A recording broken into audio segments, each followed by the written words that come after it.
रात के करीब 11 बजे थे। बारिश हल्की हल्की हो रही थी और बिजली कभी कभी चमक कर आसमान को रोशन कर रही थी।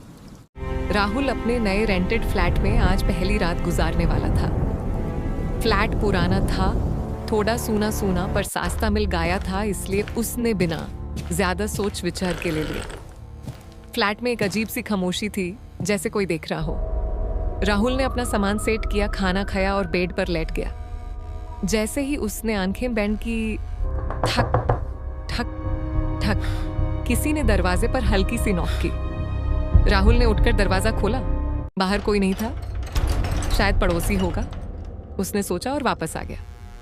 5 मिनट बाद थक थक थक, इस बार आवाज ज्यादा तेज थी। राहुल इरिटेट होकर फिर दरवाजा खोला, फिर भी कोई नहीं। अब उसका दिल थोड़ा घबराने लगा।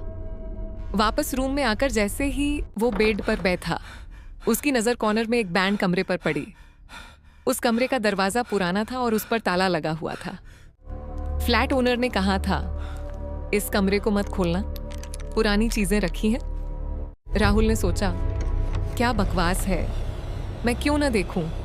उसने चाबी ढूंढी और हैरानी की बात थी, टेबल के ड्रॉर में एक पुरानी चाबी मिल गई। उसने धीरे से ताला खोला, किर्र, दरवाजा खुलता है। अंदर अंधेरा था, पुरानी फर्नीचर, एक टूटा हुआ आईना और एक कुर्सी। जैसे ही राहुल अंदर गया, उससे लगा जैसे पीछे से किसी ने दरवाजा बैंड कर दिया। राहुल डर के मारे पलट के देखता है, दरवाजा सच में बैंड हो चुका था। हेलो, कौन है? कोई जवाब नहीं। फिर अचानक उस टूटे हुए आईने में उसे अपनी रिफ्लेक्शन दिखाई दी, पर एक सेकंड के लिए उस रिफ्लेक्शन ने ब्लिंक नहीं किया। राहुल का खून जम गया। वो धीरे से आने के पास गया। रिफ्लेक्शन मुस्कुरा रहा था, पर राहुल नहीं। तभी उसके कान के पास एक हल्की सी आवाज आई, तुम भी यहीं रह जाओगे। राहुल जोर से चिल्लाया और दरवाजा खोलने की कोशिश की, बट दरवाजा लॉक हो चुका था।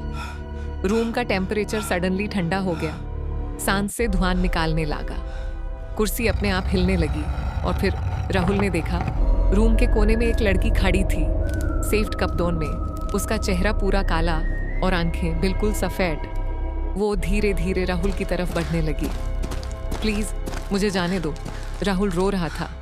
लड़की रुक गई और धीरे से बोली, मुझे भी किसी ने यही कहा था। अचानक राहुल को याद आया, ओनर ने कहा था, पुरानी चीजें हैं, शायद वह लड़की भी एक चीज बन चुकी थी। अगली सुबह पड़ोसियों ने देखा राहुल के फ्लैट का दरवाजा खुला है। पुलिस आई, इन्वेस्टिगेशन हुआ, पर राहुल कहीं नहीं मिला। बस उस बंद कमरे के अंदर एक और कुर्सी बढ़ गई थी और आईने में अब 2 रिफ्लेक्शंस नजर आते थे, एक उस लड़की का और एक राहुल का, जो अब भी ब्लिंक नहीं करता।